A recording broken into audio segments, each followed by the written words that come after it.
பொதுவாக மலை மீதிலே தான் சுப்பிரமணிய சுவாமி பிரதிஷ்டையானது இருக்கும், தனியான பிரதிஷ்டையானது இருக்கும். ஆனால் இந்த ஊரிலே சுவாமி சுயம் வெக்த ரூபமாக மலையிலேயே குடிகொண்டிருக்கின்றார். இந்த ஆலயமானது சூரசம்மாரத்திற்கு முற்பட்ட மூர்த்தியாக அறியப்படுகின்றது. சூரசம்மாரத்திற்கு பிறகுதான் வள்ளி தேவசேனா அவருடைய சக்திகளாக வந்து சேர்கின்றார்கள். இந்த ஆலயத்திலே வள்ளி தேவசேனா கிடையாது, பாலசுப்பிரமணியர் மட்டுமே இங்கே அருள் பாலிக்கின்றார். இந்திர தீர்த்த குளம் என்று சொல்லக்கூடிய ஒரு குளமானது இருந்து வருகின்றது. இந்திரனானவன் சூரபத்மனாலே பல இன்னல்களை அனுபவித்து கொண்டிருக்கின்ற சமயத்திலே இறைவன் இங்கு தவம் செய்வதை அறிந்து அவரை பூஜித்து பிரார்த்திக்க வேண்டும் என்று வருகின்றான். அம்பாள் திரிபுர சுந்தரி, விநாயகர், நந்தி ஆகிய மூர்த்தங்களுடன் பூஜிக்கக்கூடிய சற்று நேராக கையானது சாய்ந்து இருக்கும். இந்த இடத்துல நேராக எல்லா இடத்துலையும் இப்படி அபயாசனம் நேராக தான் இருக்கும். ஆனால் இந்த இடத்துல இப்படி கொஞ்சம் சாய்ஞ்சிருக்கு. ஏன் அப்படின்னாக்கா, அம்மையை போய் நான் பூஜிக்கின்றேன், நீங்கள் தவம் செய்கின்றேன் என்று குறிப்பாக விளக்குவதற்காக அந்த அஸ்தமானது சாய்ந்துள்ளது. எவ்வளோ பெரிய கஷ்டங்கள் இருந்தாலும் நம்முடைய கஷ்டங்களை எல்லாம் நீக்குவதற்காக இங்கே முருகப்பெருமானானவர் தவம் செய்து கொண்டிருக்கின்றார். அதே சமயத்தில் நமக்கு அருளையும் வாரி வழங்க இருக்கின்றார், வழங்கி கொண்டிருக்கின்றார். அநேக ரூபங்களை அநேக காலங்களிலே செய்து கொண்டிருக்கின்றார். அனைத்து கைகளையும், இந்த கை, இந்த கை, இந்த கை, இந்த கை, இந்த கை, எல்லா கையிலையுமே மோதகம் என்று சொல்லக்கூடிய முஷ்டிலொட்டுக்கம் அப்படின்னு சொல்லுவோம். இந்த கையில் பாசம் இருக்கும், அங்குசம் இருக்கும், தாமரைப்பூ இருக்கும். இந்த கையில் மோதகம் கையில் வச்சுருக்க மாதிரி இருக்கும். ஆனால் இது எதுவுமே கிடையாது. இந்த கையில் மொத்தமே அவருக்கு இதுதான் பிரியமானது. சுப்பிரமணிய சுவாமியினுடைய கோவில்னாக்கா இந்த மாதிரி குபேரன் இருக்கும், அது மாதிரி இருக்கும். திருத்தணியில் பார்த்திங்கன்னா இந்த மாதிரி இருக்கும், பார்த்துருக்குறோம் நாங்கள். அந்த இடத்துல அது மாதிரி இருக்கும், பண்டு அந்த மாதிரி ஃப்ளோ ஆகும். அதாவது இது வந்து கடல்லேருந்து கிடைக்கக்கூடியது சங்கு. அந்த கடல்லேருந்து கிடைச்சாலும் அது வந்து லக்ஷ்மி கடாட்சமாக இருக்குது, அதுலேருந்து நமக்கு தனவானது கிடைக்கின்றது. அதனால் உப்பு சில இடத்துங்களில் உப்பு விசேஷமாக இருக்கும்.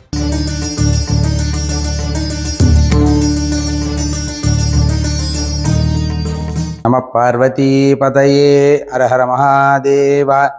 வெற்றிவேல் முருகனுக்கு அரோஹரா, ஞானவேல் கந்தனுக்கு அரோஹரா, திரமேர் பாலசுப்பிரமணிய சுவாமிக்கு அரோஹரா.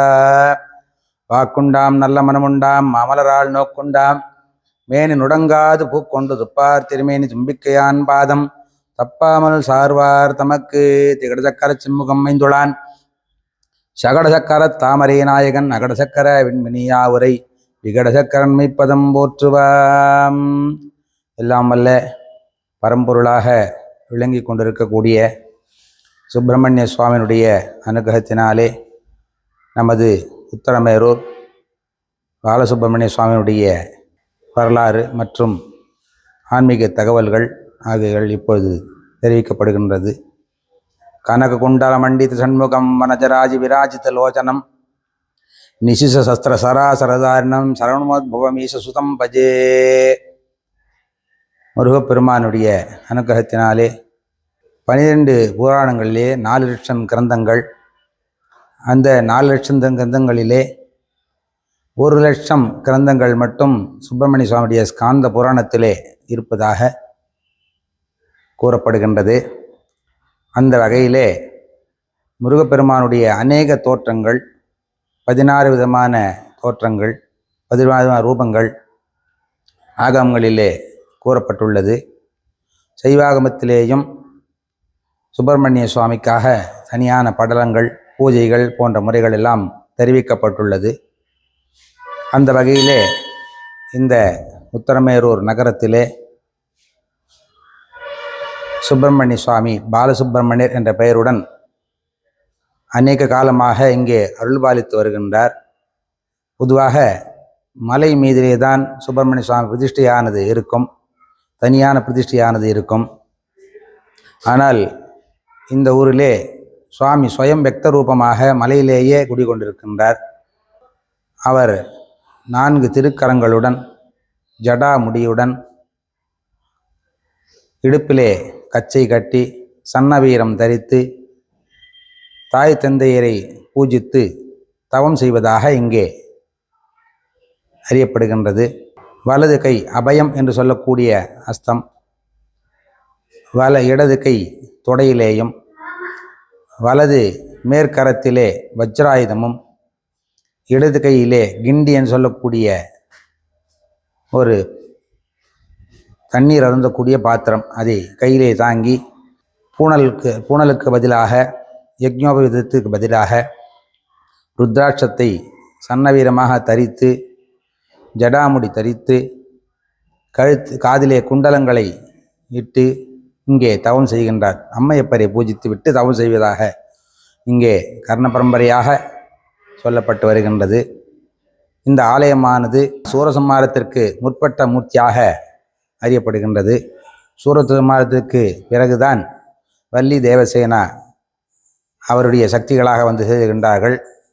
இந்த ஆலயத்திலே வள்ளி தேவசேனா கிடையாது, பாலசுப்பிரமணியர் மட்டுமே இங்கே அருள் பாலிக்கின்றார்.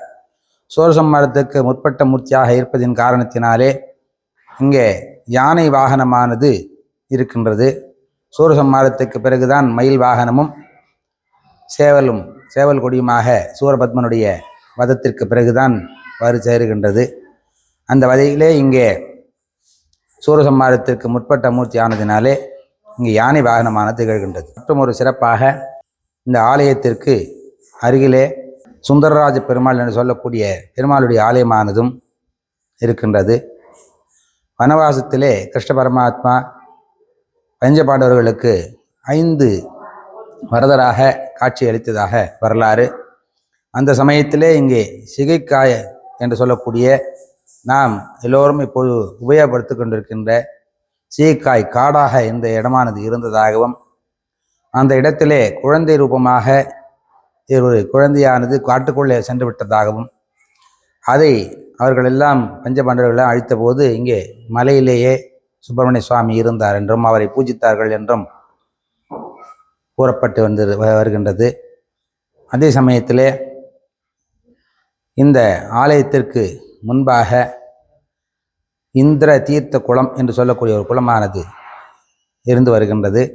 இந்திரனானவன் சூரபத்மனாலே பல இன்னல்களை அனுபவித்து கொண்டிருக்கின்ற சமயத்திலே இறைவன் இங்கு தவம் செய்வதை அறிந்து அவரை பூஜித்து பிரார்த்திக்க வேண்டும் என்று வருகின்றான். அப்பொழுது இந்த குளத்தை ஏற்படுத்தி அதில் ஸ்நானம் செய்துவிட்டு பெரியோர்களையும் குழந்தைகளையும் நாம் காண செல்ல வேண்டுமானால் வெறும் கையோடு போகக்கூடாது, ஏதாவது கொண்டு செல்ல வேண்டும். குழந்தைங்கனாக்கா அவங்களுக்கு பிடிச்ச மாதிரியானது எதாவது எடுத்துகிட்டு போகணும். முதியோர்களானால் அவர்களுக்கு உண்டான பழங்கள் அது மாதிரி அழிச்சுட்டு போகணும். சுவாசினிகளானால் புஷ்பங்கள் எடுத்துகிட்டு போகணும். குடும்பமானாக்கா அவருக்கு உண்டான சமர்த்தியான தானியங்கள் அது போன்றவற்றை எடுத்துட்டு வரணும். இப்படி இந்து தர்மசாஸ்திரத்திலே கூறப்பட்டுள்ளது. அந்த வகையிலே இங்கே இந்திரன் அவனிடம் இருந்த ஐராவதம் என்று சொல்லக்கூடிய வெள்ளையானுடைய குட்டியை கொண்டு வந்து கொடுத்து இந்த தவத்தை சீக்கிரமாக முடித்து கொண்டு எங்களையெல்லாம் இந்த இன்னலிலே இருந்து காக்க வேண்டும் என்று பிரார்த்தித்ததாக இந்த வரலாறானது தெரிவிக்கின்றது. அந்த வகையிலே அதற்கு பின்பாக வந்த அருணிநாத பெருமான் இந்த ஆலயத்திற்கு 4 திருப்புகழ்களை அருளியுள்ளார். இந்த 4 திருப்புகழிலே வீரமங்கை வாரிமங்கை பாரின்மங்கை மேவுகின்ற மேருமங்கை ஆள வந்த பெருமாளே என்று ஒரு பாடலிலே பாடுகின்றார். வீரமங்கை என்றால் துர்க்கை அம்பிகைக்கு தனியான ஒரு ஆலயமானது இந்த ஊரிலே உள்ளது. அதே போன்று வாரின்மங்கை என்று சொல்லக்கூடிய லக்ஷ்மிக்கு இங்கே தனியான சன்னதி ஆலயத்திலே இங்கே பெருமாள் சன்னதியிலே உள்ளது. வாரின்மங்கை என்று சொல்லக்கூடிய பார்வதிக்கு இந்த சுற்று வட்டாரங்களே அனைத்து இளைஞர்களுக்கும் தாயாக விளங்கக்கூடிய காஞ்சிபுரம் காமாட்சி அம்பிகையை கொண்டு வந்து சேர்க்கின்றார். அப்படிப்பட்ட விசேஷமாக இங்கே இருக்கக்கூடிய இந்த இடத்திலே மேரு என்று சொல்லக்கூடிய, மேருனா ஸ்ரீலிங்கத்தில் வரக்கூடியது, மேருமங்கை ஆள வந்த பெருமாளே என்று பாடுகின்றார். மற்றொரு திருப்புகழிலே ஆழியில் துயில்வோனும் மாமலர் பிரம்மாவும் ஆகமப் பொருளோரும் அனைவோரும் ஞானமுற்றியல்வோரும் 1200 மறையோரும் வாழும் உத்தரமே, ஆனைமைத்தகவோரும் ஞானமுற்றியல்வோரும் 1200 மறையோரும் வாழும் உத்தரமேரோர் என்று குறிப்பிடுகின்றனர். ஆழியில் துயில்வோனும் மகாவிஷ்ணுவையும் மாமலர் பிரம்மாவையும் நாபிகமலத்திலிருந்து வெளிப்பட்ட அந்த பிரம்மாவையும் ஆகம பொருளோரும் அனைவோரும், எங்கே ஆகமங்களை படித்த அநேக பண்டிதர்கள் இருந்ததாக அறிய முடிகின்றது. ஏனென்றால் காமிகம் என்று சொல்லக்கூடிய ஆகமத்திலே தான் கிராமமானது எவ்வாறு நிர்மாணம் செய்யப்பட வேண்டும் என்று கூறப்பட்டுள்ளது. பூ பரிகிரகம், பூ கர்ஷணம் என்று சொல்வார்கள். ஆலயத்தை அமைத்து முன்பாக கிராமமானது எவ்வாறு அமைக்க வேண்டும் என்பதற்காக அதுகள் எல்லாம் உண்டு. அந்த வகையிலே அவரையெல்லாம் அழைத்து இந்த கிராமமானது எவ்வாறு அமைக்க வேண்டும் என்று கேட்டு அவர்களுடைய அறிவுரையின்படியும் எவ்வளவு வீதி, எத்தனை வீதிகள் இருக்க வேண்டும், 2 வீதிகளுக்கு நடுவில் எவ்வளவு இடம் இருக்க வேண்டும், ஆலயங்கள் எல்லாம் எந்தெந்த இடங்களில் அமைக்க வேண்டும், அதாவது எல்லா இடத்துலையும் எல்லா கோயிலையும் கட்டிடக்கூடாது. அந்த வகையிலே அந்த கிராமத்தை சுற்றி 8 சிவாலயங்களும், மேற்கு பாகத்திலே சிவன் சன்னதி, பெருமாள் சன்னதி, சுப்பிரமணிய சுவாமி சன்னதிகள் எல்லாம் இருக்க வேண்டும். ஊரினுடைய வடபாகத்திலே அம்பாள், கிராம சக்தி போன்ற அம்பாளுடைய சன்னதிகள் எல்லாம் இருக்க வேண்டும் என்று கூறப்பட்டுள்ளது. அந்த வகையிலே இந்த கிராமமானது காமிக ஆகமம் என்று சொல்லக்கூடிய அளவிலே சொன்ன முறையிலே நிர்மாணம் செய்யப்பட்டுள்ளது. அதே சமயத்திலே உற்சவாதிகள் நடைபெற வேண்டுமென்றால் எத்தனை வீதிகள் இருக்க வேண்டும் என்று கூறப்பட்டுள்ளது. அந்த வகையிலேயும் இங்கே கும்பக வீதி, ஸ்வஸ்திக வீதி போன்ற அநேக விதங்கள் உள்ளது. அந்த விதத்திலே இங்கே ஸ்வஸ்திக வீதி என்று சொல்லக்கூடிய அளவிலே மாட வீதியானது அமைத்து உற்சவாதிகள் நடைபெற ஏற்பாடு செய்துள்ளார்கள். இவைகள் எல்லாம் ஆகமத்திலே உள்ளவாறு அவர்களை எல்லாம் அழைத்து அன்றைய இருந்த அரசர்கள் நிர்மாணம் செய்துள்ளார்கள். இந்த ஆலயத்தை மன்னன் பார்த்திவேந்திரவர்மன் என்று சொல்லக்கூடிய ஆதித்ய கரிகாலன், 2வது ஆதித்ய கரிகாலன் என்று சொல்லக்கூடியவர் அமைத்துள்ளதாக அறிய முடிகின்றது. இவர் ராஜராஜ சோழனுடைய மூத்தவராக அறியப்படுகின்றது. ராஜராஜ சோழனுடைய காலம் ஏறக்குறைய 900, 1800 அந்த மாதிரியான ஆண்டுகளிலே வருகின்றது. அவருக்கு முன்பாகவே அவர் இந்த ஆலயத்தை கட்டியுள்ளதாக அறிய முடிகின்றது. அதன் பிறகு ராஜராஜ சோழனுடைய வாரிசுகளாக வரக்கூடிய ராஜேந்திர சோழன், அவர்களுடைய வாரிசுகள் எல்லாம் இந்த இடத்திலே வந்துள்ளார்கள். அவனுடைய வழித்தொண்டர்களாக, ராஜராஜனுடைய வழித்தொண்டர்களாக அவருக்கு முன்னோர்களாக விளங்கிக் கொண்டிருந்தவர்கள் எல்லாம் வடபுறத்திலே சென்று படையெடுத்து நம்முடைய தமிழ்நாட்டினுடைய பண்பாடுகளை எல்லாம் பரப்பினார்கள் என்பதாக வரலாறு. அந்த வகையிலே இங்கே ராஜேந்திர சோழன், அவன் ஜெயங்கொண்ட சோழன் என்று அறியப்படுகின்றார். அவருடைய காலத்திலே கங்கை வரை சென்றதாலே அவருக்கு ஜெயங்கொண்ட சோழன் என்று பெயர் இருந்தது. அவருடைய மண்டலமாக இந்த இடங்கள் எல்லாம் இருந்திருக்கின்றது. அதற்கான கல்வெட்டுகள் இந்த இடங்களிலே உள்ளது. ஜெயங்கொண்ட சோழ மண்டலத்துக்கு உட்பட்ட இடம் அப்படின்னு இந்த கல்வெட்டில் இருக்குது. அதே சமயத்திலே இங்கே படையெடுப்பானது நடைபெறுகின்றது. அந்த படையெடுப்புகளிலே ஆலயத்தை நம்முடைய முன்னோர்கள் நல்லபடியாக காத்து வந்தார்கள். அந்த வகையிலே இங்கே இஸ்லாமிய படையெடுப்பின் போது இங்கே அவர்கள் இந்த உரு வழிபாட்டை ஏற்காத காரணத்தினாலே அநேக ஆலயங்கள் அழிக்கப்பட்டதாக அறியப்படுகின்றது. அந்த வகையிலே இங்கே இருக்கின்ற துவாரபாலர்களுடைய சூச்சி ஹஸ்தம் என்று சொல்லக்கூடிய இந்த கை கட்டிருப்போம். வரணும் போனால் மனதை ஒருமைப்படுத்த வேண்டும் அப்படின்னு அர்த்தம். இதுக்கு ஒருமையோடு உள்ளே செல்லுங்கள் என்று அவர்கள் அனுமதி வழங்கக்கூடிய அந்த சூச்சி ஹஸ்தத்தை சேதப்படுத்தி விட்டதாகவும் அவற்றினுடைய வரலாற்று அடையாளங்களாக இங்கே இருக்கின்றது. பழைய ஆலயமாக இருக்கின்ற காரணத்தினாலே இங்கே சங்கநிதி பதுமநிதி என்று ஆலயத்தினுடைய சுப்பிரமணிய சுவாமியுடைய ஆலயத்திற்கு விசேஷமான சங்கநிதி பதுமநிதி என்று சொல்லக்கூடிய குபேரனுடைய உருவமும், சுப்பிரமணிய சுவாமி ஞானசம்பந்தனுடைய ரூபம் என்று சொல்லக்கூடிய அளவினாலே அவருக்கு பின்புறத்திலே மேற்கு பாகத்திலே ஞானசம்பந்தனுடைய உருவமும் பொறிக்கப்பட்டு இந்த ஆலயமானது கட்டப்பட்டுள்ளது. அவை எல்லாம் ஆகமங்களிலே எவ்வாறு கூறப்பட்டுள்ளதோ அதே போன்று கட்டப்பட்டுள்ளது. ஞானமுற்றியல்வோரும் ஆணைமித்து அகவோனும். அரசர்கள் இங்கே ஆண்டதினாலே உத்தரகிரிராஜன் என்ற அரசன் ஒன்று ஆண்டிருக்கிறான். அவருடைய பெயரத்தினாலேயும் இந்த உத்தரமேரு என்ற பெயரானது வருகின்றதாக அறிய முடிகின்றது. ஆணைமித்தகவோரும் ஞானமுற்றியல்வோரும் 1200 மறையோழும். 1200 வேதம் படித்த பிராமணர்கள் இந்த நகரத்திலே வாழ்ந்துள்ளார்கள். அவர்களை இந்த திருப்புகழிலே அருணகிரி பெருமானானவர் கொண்டாடுகின்றார். இந்த வகையிலே 1200 சதுர்வேத மங்கலம் என்று பெயர். அநேக இடத்துலையும் சதுர்வேத மங்கலம் இருக்கும். ஆனால் இந்த ஊரில் பார்த்தீங்கன்னா எது எடுத்தாலும் 4 நாளாக இருக்கும். மங்கலம், காரியமங்கலம், கடல் மங்கலம், அப்படி அது மாதிரி நல்லூர்னு எடுத்திங்கன்னா 4 இருக்கும். வருடநல்லூர், வாடாநல்லூர், காக்கநல்லூர், அது மாதிரி எல்லா எடுத்தீங்கன்னா 4 நாளாகவே இருக்கும். அந்த வகையிலே 1200 வாழும் உத்தரமேரூர் என்று அந்த திருப்புகழிலே பாடுகின்றார். மற்றொரு திருப்புகழிலே வடமேறு நகரி உரையும் இமையோர்கள் பெருமாளே வடமேரு எந்த உத்தரமேரூர், உத்தரம்னா வடக்குன்னு அர்த்தம், தட்சிணமேரூர்னு தஞ்சாவூருக்கு பேர். இது உத்தரமேரூர், வட மேரு, அதாவது மேருனா மலையாக இருக்கக்கூடிய இடம். இந்த ஊரானது ஒரு பிராமணருக்கு தானம் செய்யப்பட்டு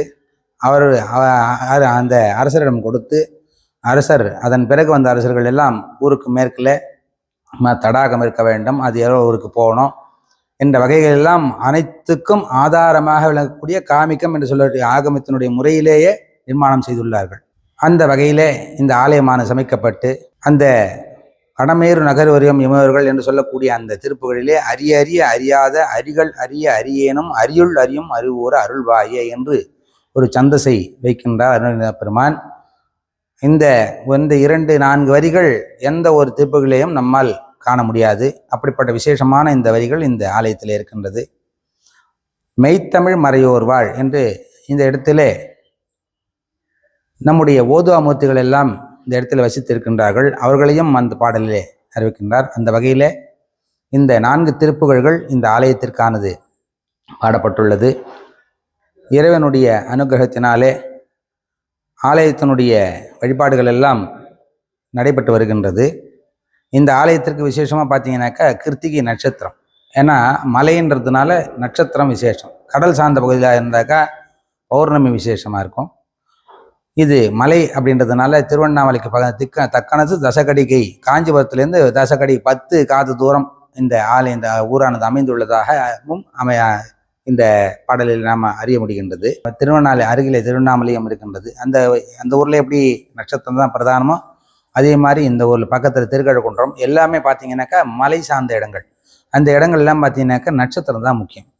ஆகவே இந்த ஆலயத்திற்கு முக்கியமான ஒரு பிரார்த்தனைகள்லாம் நம்ம செஞ்சுக்கணும்னாக்கா கிருத்திகை அந்த விழாவில் கலந்து கொண்டு அவங்களுடைய பிரார்த்தனைகளை எல்லாம் நம்ம வேண்டிக் கொள்ளலாம். நம்முடைய பிரார்த்தனைகளை எல்லாம் தெரிவிக்கக்கூடிய ஒரு விசேஷமான நிலம். மூலஸ்தானத்திலே சுவாமி பூஜை செய்து கொண்ட சுவாமி சோமநாதர் என்ற பெயர், அம்பாள் திரிபுர சுந்தரி, விநாயகர், நந்தி ஆகிய மூர்த்தங்களுடன் பூஜிக்கக்கூடிய சற்று நேராக கையானது சாய்ந்து இருக்கும்.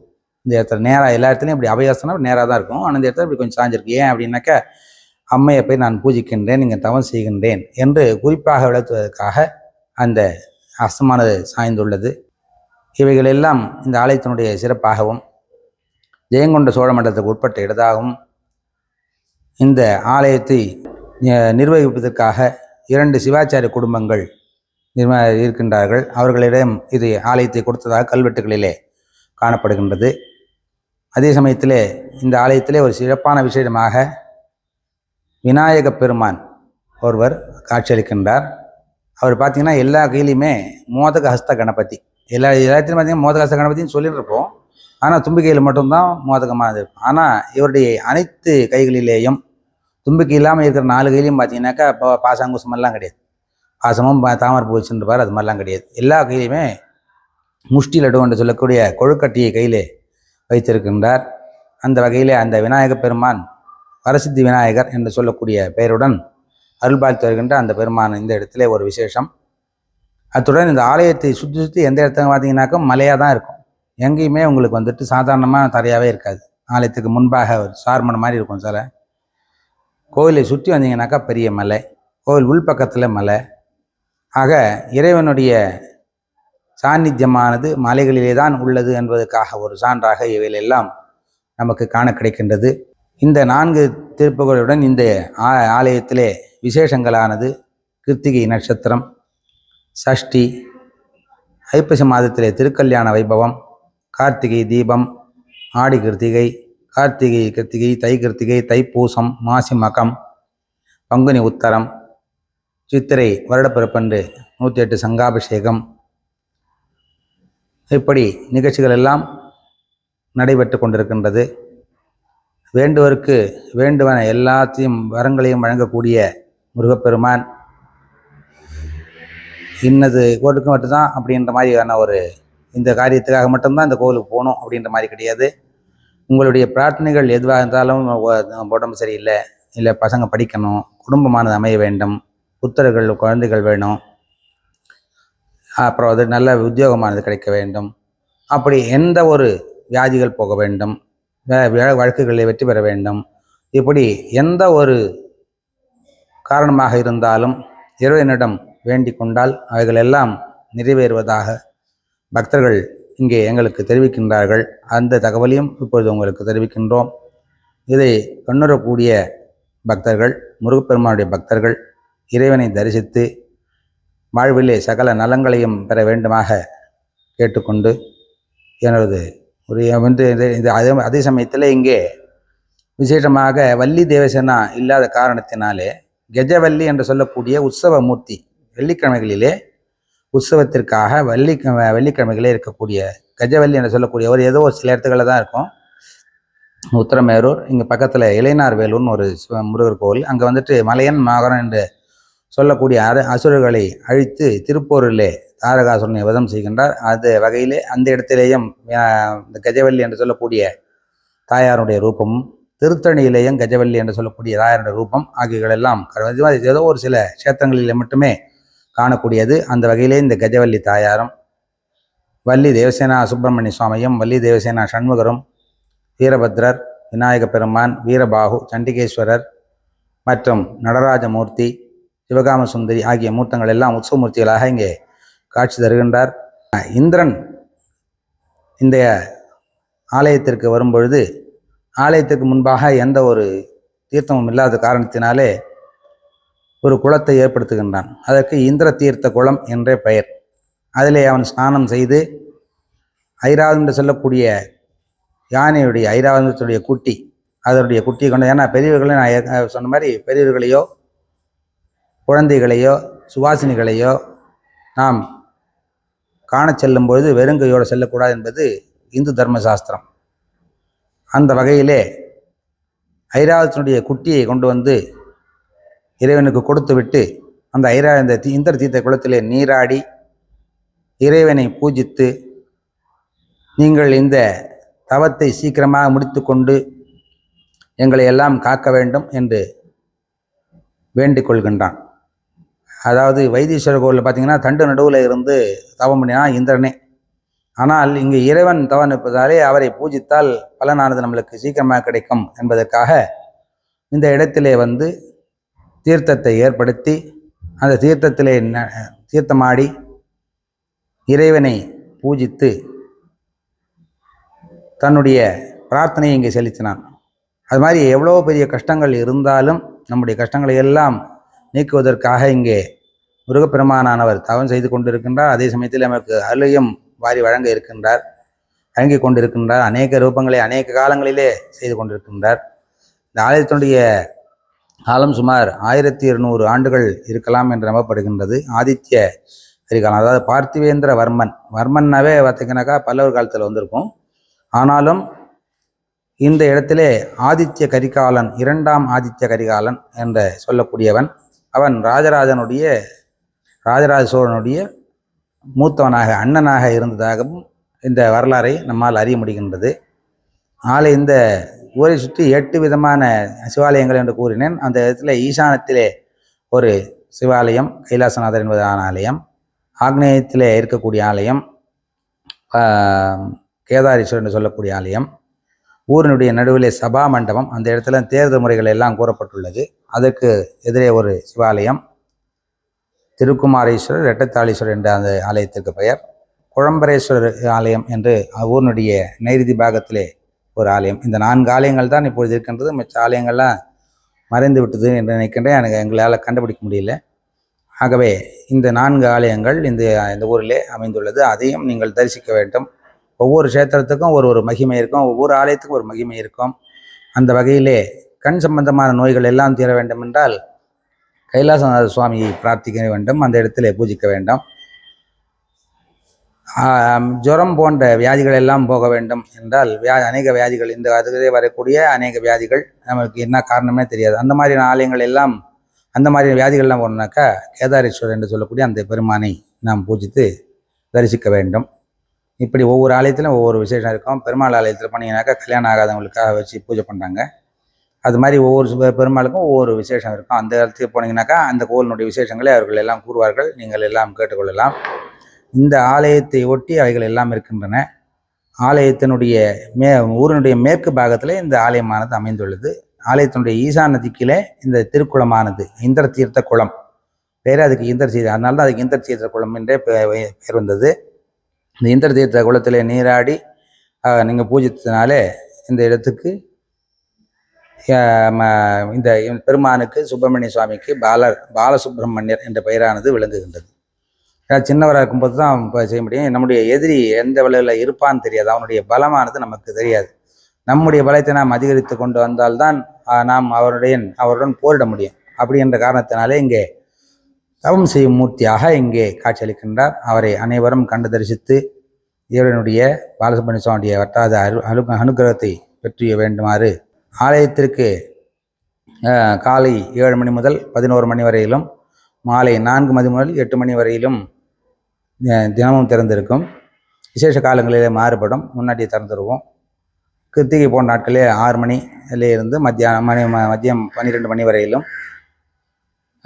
மாலை 3:30 மணியிலிருந்து இரவு 8-9 மணி வரையிலும் இருக்கும். அதுலேயும் பெரிய கிருத்திகைனாக்கா காலையில் நடையே சாட்டப்படாது, எப்பயுமே திறந்தே இருக்கும். இந்த ஊருக்கு வரணும், ஆலயத்தை தரிசிக்க வேண்டும் என்றால் சென்னையிலிருந்து 87 கிலோமீட்டரில் இந்த ஆலயமானது உள்ளது. இந்த ஊருக்கு கிழக்கு, மேற்கு, தெற்கு, வடக்கு 4 திக்கிலேயும் 4 பெரிய ஊர்கள் உள்ளது. ஒரு பக்கம் காஞ்சிபுரம், ஒரு பக்கம் செங்கல்பட்டு, ஒரு பக்கம் மந்தவாசி, ஒரு பக்கம் மதுராந்தகம். 4 திக்கிலேயும் 4 பெரிய நகரங்கள் உள்ளது. அதுக்கு நடுவிலே இந்த ஊரானது அமைந்துள்ளது. இங்கேருந்து வரணும்னா 1 மணி நேரத்தில் வந்துடலாம். வெளியில இருந்து வருபவர்கள் சென்னை வந்தால் சென்னையிலிருந்து 87 கிலோமீட்டர் இந்த ஊரானது உள்ளது. வரும்போதே தெரியும், உத்தரம் பெறன்னு போட்டு நேராக வந்தவுடனே அது ஆலயமானது இந்த ஊரில் நீங்கள் கூகுளில் சர்ச் பண்ணிங்கனாக்கா இந்த ஆலயமானது தெரியும். எல்லாரும் வரலாம். எப்போ அந்த டைமிங்க்கு நீங்கள் காலையில் 7 மணி முதல் 11 மணி வரையிலே வந்து தரிசிக்கலாம். மாலை 4 மணிக்கு மேல் 8 மணி வரையிலே இந்த ஆலயமானது திறந்திருக்கும். அந்த சமயத்திலே வந்து தரிசித்து அவங்களுடைய பிரார்த்தனைகளை எல்லாம் செய்து சகல நலங்களை பெறுமாறு கேட்டுக்கொள்கின்றோம். நான் கூறிய விநாயகர் பெருமான் வரசித்தி விநாயகர் பெருமான், அவருக்கு மோதக ஹஸ்த கணபதி என்று நாம் ஆலயங்களிலே கூறுவோம், அர்ச்சனையிலே சொல்லுவோம். அது மாதிரி பார்த்தீங்கன்னாக்கா அனைத்து கைகளையும் இந்த கை, இந்த கை, இந்த கை, இந்த கை, இந்த கை, எல்லா கையிலையுமே மோதகம் என்று சொல்லக்கூடிய மோதகம், முஷ்டிலொட்டுகம் அப்படின்னு சொல்லுவோம். பொதுவாக இந்த கையில் துதிக்கையில் மட்டும்தான் வச்சுருக்கிறது பார்த்துருக்கோம். நம்ம இந்த கையில் வந்துட்டு அந்த சின்முத்திரை வச்சுருக்கிறது, அபயாஸ்தை வச்சுருக்கிறது, அது மாதிரி இருக்கும். இந்த கையில் பாசம் இருக்கும், அங்குசம் இருக்கும், தாமரைப்பூ இருக்கும். இந்த கையில் மோதகம் கையில் வச்சுருக்க மாதிரி இருக்கும். ஆனால் இது எதுவுமே கிடையாது. இந்த கையில் மொத்தமே அவருக்கு இதுதான் பிரியமானது. இந்த மாதிரி கணபதியும் பார்த்தீங்கன்னாக்கா பழைய கணபதின்றதுனால அவருடைய சிக்கை இந்த மாதிரி தான் இருக்கும். மலை எப்படி இருக்குமோ அதனால உத்தரம் மேருன்னு பேர். மேருனாவே மலை, மலை இப்படி கூம்பாக தான் இருக்கும். அது மாதிரி கூம்பாக தான் இந்த பழைய காலத்தில் இருக்கிற விசேஷங்கள்லாம் இருக்கும். அது மாதிரி சுப்பிரமணிய சாமி இந்த மாதிரி தான் இருப்பார், மூலஸ்தானத்தில் இப்படி தான் இருப்பார் அவரும். அதே மாதிரி விநாயகர் பெருமானத்தை பார்த்தீங்கன்னாக்கா இங்கே வந்துட்டு யானை வாகனமும் இருக்கும், இந்த பெருச்சாளி வாகனமும் இருக்கும். அவருக்குமே முன்னாடி யானை வாகனம் தான், அதுக்கப்புறமா தான் பெருச்சாளி வாகனம். அதாவது இந்த கஜசுமாசூரனை சம்மாரம் பண்ணி மூஷிகாசுரனை வதம் பண்ண பிற்பாடு தான் மூஷிக வாகனம். அதுக்கு முன்னாடி அவருக்கு கஜ வாகனம் தான். ஆக இந்த 2 வாகனமும் இந்த இடத்துல அதே மாதிரி இருக்கும். இதே மாதிரி சில கோலங்களில் நம்மளால் பார்க்க முடியுது. இது ஒரு விசேஷம். மற்றும் ஒரு விசேஷம் என்னன்னு கேட்டிங்கனாக்கா சங்கநிதி, பதுமநிதி, அந்த 2த்தை காமிக்கிறேன் பாருங்கள். இந்த இடம் சங்கநிதி, இந்த இடம் தான் சங்கநிதி. அதாவது சங்கில இருந்து தனம் அதெல்லாம் கொட்டுறது, தானியங்கள், தனங்கள் எல்லாமே. அதாவது எதுவாக இருந்தால் லக்ஷ்மி கடாட்சம். சுப்பிரமணிய சுவாமியினுடைய கோவில்னாக்கா இந்த மாதிரி குபேரன் இருக்கும், அந்த மாதிரி இருக்கும். திருத்தணியில் பார்த்திங்கன்னா அந்த மாதிரி இருக்கும், பார்த்துருக்குறோம் நாங்கள். அந்த இடத்துல அது மாதிரி இருக்கும். பண்டு அந்த மாதிரி ஃப்ளோ ஆகும். அதாவது இது வந்து கடல்லேருந்து கிடைக்கக்கூடியது சங்கு. அந்த கடல்லேருந்து கிடைச்சாலும் அது வந்து லக்ஷ்மி கடாட்சமாக இருக்குது. அதுலேருந்து நமக்கு தனமானது கிடைக்கின்றது. அதனால் உப்பு சில இடத்துங்களில் உப்பு விசேஷமாக இருக்கும். அந்த மாதிரி உப்பில்லாதையே நைவேத்தியம் பண்ணுறது உப்பிலியப்பன் கோவில். அது மாதிரி இந்த இடம் வந்துட்டு சங்கநிதி அப்படின்னு சொல்லக்கூடிய தெற்கு பாகத்தில் பார்த்தீங்கன்னாக்கா நான் சொன்னேன் திருஞான சம்பந்தருடைய ரூபந்தான் அங்கே சுப்பிரமணிய சுவாமின்றதுனால அந்த ஒரு ரூபம் இந்த இடத்துல பார்த்தீங்கன்னாக்கா அது ஒரு டான்ஸ் ஆடுற மாதிரி இருக்கும். ஒரு பக்கத்தில் இருக்கிறது அதெல்லாம் வந்துட்டு திருஞான சம்பந்தர். ஞானசம்பந்தர் தான் சுப்பிரமணிய சுவாமி அவதாரம் பண்ணினார். சுப்பிரமணிய சுவாமி தான் ஞானசம்பந்தர் அவதாரம் பண்ணியார்னா தாயனுடைய பாலை குடித்து அந்த இடத்துல வளர்றாரு. தாயார் வேறு யாருக்கும் கொடுக்கல, பார்வதி வந்து பாலை கொண்டு வந்து கொடுக்குறாரு. தோடு சிவின்னு பாடத்துக்கு முன்னாடி 3 வயசு குழந்தையா அப்பா போயிட்டால எங்கன்னு அழ ஆரம்பித்த உடனே பாலை கொண்டு வந்து கொடுத்தாலும் அதனால் அது அந்த பால் குடிக்கக்கூடிய ஒருத்தர் யாருன்னாக்கா சுப்பிரமணிய சுவாமி தான், வேறு யாருமே கிடையாது. அதனால் அந்த திருஞான சம்பந்தனுடைய ரூபம் இந்த இடத்துல பாதம் மூலவர் இப்படி தான் இருப்பார். இது பார்த்தீங்க இல்லையா, இந்த மாதிரி தான் அந்த கிண்டி, வஜ்ராயுதம், அபயஹஸ்தம், ஊர்வஸ்தம், இடுப்பில் ஒரு கச்சை, கழுத்தில் ருத்ராட்சம். இது பூணல் போட்டுருக்குது, ஆனால் அது ருத்ராட்சம் அங்கே உள்ளே இருக்கிறது. இந்த மாதிரி தாடங்கம், ரத்ன தாடங்கம்னு பேர். ஏகவக்தம் துணையனம் சதுர்தோ தண்டமண்டிதம் வஜ்ஜஞ்ச அபயம் சவ்ய கிண்டிகா ஊர்ஹஸ்தகம் கிரீட்டம் கூட அபேதம் ரத்ன குண்டல சோபிதம் ருத்ராட்சம் உபவீதம் தப்போவேஷ தரங்குரம் அப்படின்னு இந்த தியான ஸ்லோகம். அது எந்த இடத்துலையுமே கிடைக்காது. குமாரதந்திரம் இருக்குது, 16 வகையான ரூபங்கள், அதெல்லாம் தாண்டின ஒரு ரூபம் இந்த இடத்துல இருக்கிறது சுப்பிரமணிய சுவாமி. அந்த வைஷ்ணவி தேவி அதே மாதிரி இந்த இடத்துல சப்தம் மாத்திரையில் ஒரு ரூபம், அந்த வைஷ்ணவி தேவி அது ஒரு இடத்த பிரதிஷ்டை பண்ணியிருக்காங்க.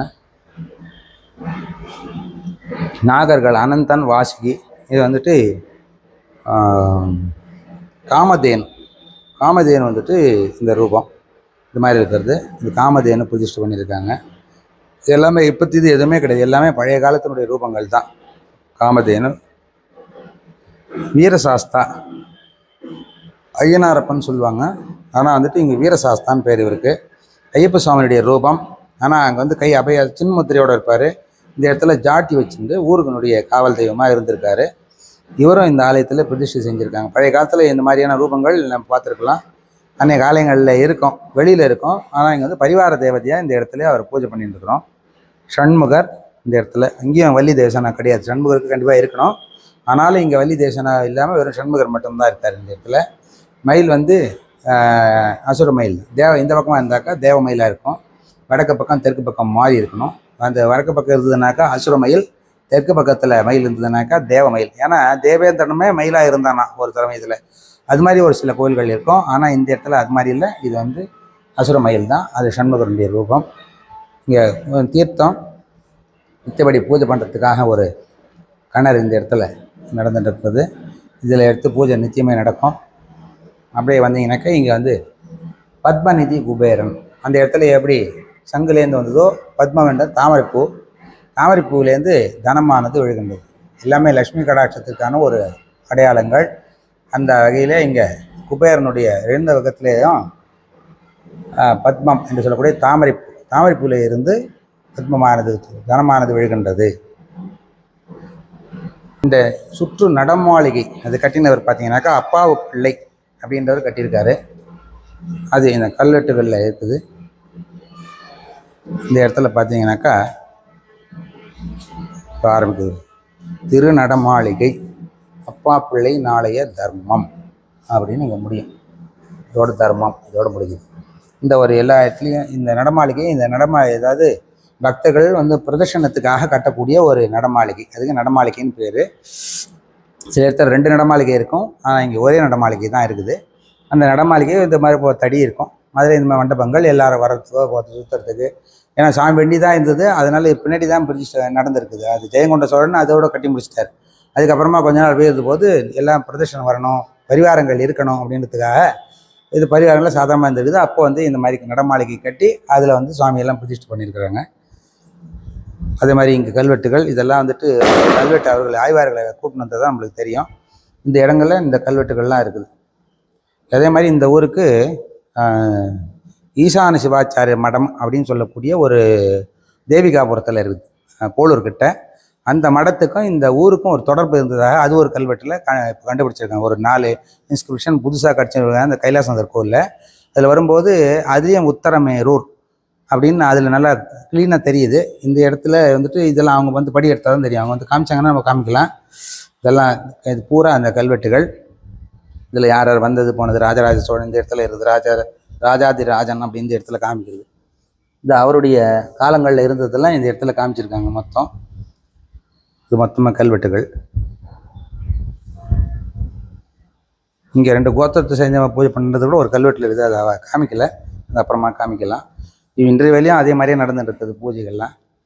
சுமித்த சண்டிகேஸ்வரர், சுப்பிரமணிய சுவாமியுடைய சண்டிகேஸ்வரர் ரூபம் வந்தது, சுமித்த சண்டிகேஸ்வரர்னு பேர். அவருக்கு இந்த இடத்துல சன்னதி. ஏன்னா வேறு எதுவும் அவருக்கு இங்கே பரிவாரங்கள் அந்த சிவன் ஆலயம் மாதிரி தட்சிணாமூர்த்தி, நத்தன கணபதி அதெல்லாம் இருக்காது. சண்டிகேஸ்வரர் மட்டும். திருத்தணியில் இருக்குது பரிவாரங்கள். ஆனால் இந்த கோவிலில் அது மாதிரியானது இல்லை.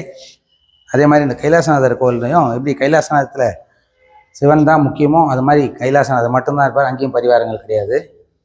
அது மாதிரி சூரியனுக்கு இங்கே தனியான இடம்.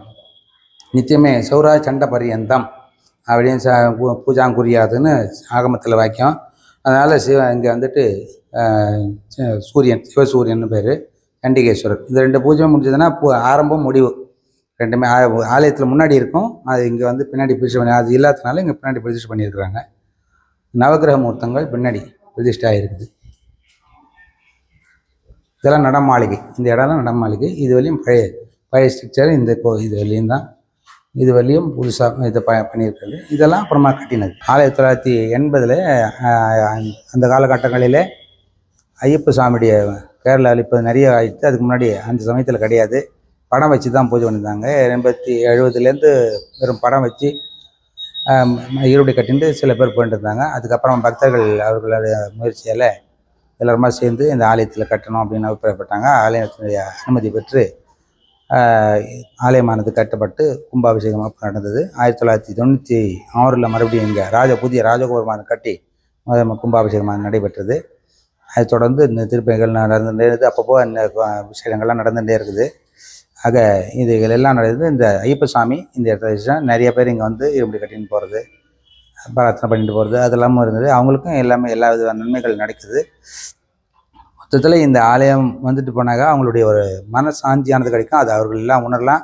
அவங்க வந்து திரும்பி சொன்னால் நாங்கள் இது பிரார்த்தனை பண்ணிட்டோம், இது நடந்தது அப்படின்னு அவங்க சொன்னாங்கன்னா நம்ம இன்னும் 4 பேருக்கு சொல்லலாம்.